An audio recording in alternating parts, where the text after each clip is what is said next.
বলবো Dev I love you. খুবই ভালো নতুন এক্সপিরিয়েন্স হচ্ছে। 100% কনফিডেন্স দাদাগিরিতে আছে। প্রচন্ড দেবকে দেখার জন্য। Dev I love you.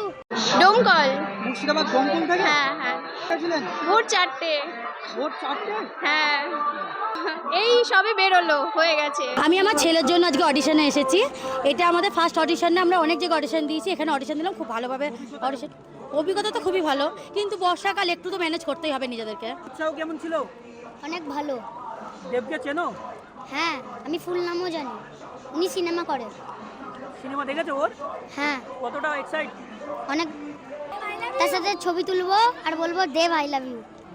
Dev I love you. মায়েদের কেমন অভিজ্ঞতা? খুব ভালো। আমি ছোটবেলাতেও একবার দেবদার সাথে ডান্স বাংলা ডান্সে পারফর্ম করেছি 12 বছর আগে।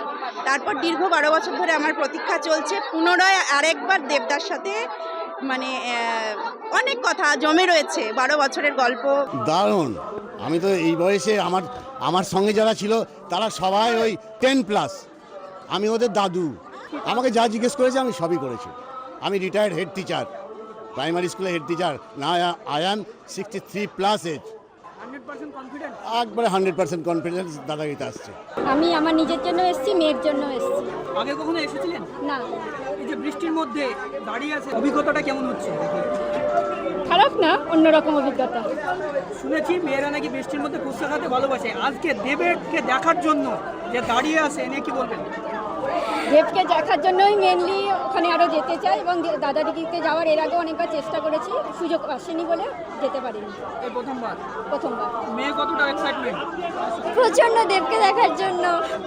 খুবই ভালো নতুন এক্সপিরিয়েন্স হচ্ছে সবকিছুই। মুর্শিদাবাদ থেকে প্রায় 200 থেকে 250 কিলোমিটার দূর জার্নি করে দেবদার সঙ্গে যদি কখনো দেখা হয়, কি বলবেন তাকে?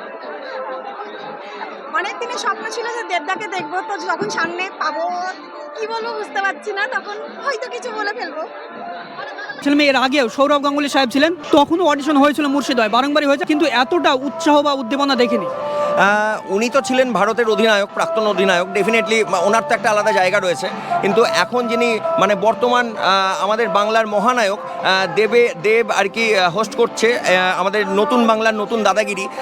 তো সেখানে তো দেবের তো একটা আলাদা তো ফ্যান ফলোয়ার্স রয়েছে, তো তাকে ঘিরেই একটা আলাদা উদ্দীপনা যে আমি দেবের সঙ্গে দেখা করতে যাব, দেবের সঙ্গে সরাসরি টিভির পর্দায় গিয়ে আমরা আর কি অডিশন দেবো। তো সেই জেদ থেকেই, সেই ভালোবাসা থেকেই মানুষের এই উচ্ছ্বাস, মানুষের এই চাহিদা। প্রায় 11:40 থেকে আমাদের ফর্ম দেওয়া শুরু হয়েছে, এবং আধ ঘন্টার মধ্যে আমাদের 300 ফর্ম বিলি হয়ে গেছে। ঠিক আছে, এখন আমরা আরও আমাদের ফর্ম দেওয়া হচ্ছে ওখান থেকে। দিদি নাম্বার 1ও আছে, এবং আরও অনেক রিয়েলিটি শো আমরা কোলাহল ইভেন্টসের পক্ষ থেকে করাতে চলেছি। আমার নাম অর্ণব কুণ্ডু, আমি কোলাহলের প্রেসিডেন্ট। কখনো রোদ কখনো বৃষ্টি, এই বৃষ্টি রোদকে উপেক্ষা করে বহরমপুর খাগড়াতে হাজার হাজার জনসাধারণ, ছেলে মেয়ে সকলেই এসেছেন দেবের দাদাগিরি রিয়ালিটি শোয়ে অংশগ্রহণ করার জন্য। তাদের সঙ্গে কথা বললাম, তারা জানাচ্ছেন যে তাদের উৎসাহ উদ্দীপনা বহিঃপ্রকাশের ভাষা নেই, কারণ বাংলার সব থেকে জনপ্রিয় মুখ দীপক অধিকারীর সঙ্গে তারা দেখা করার জন্য অপেক্ষায় আকাঙ্ক্ষায় আছে।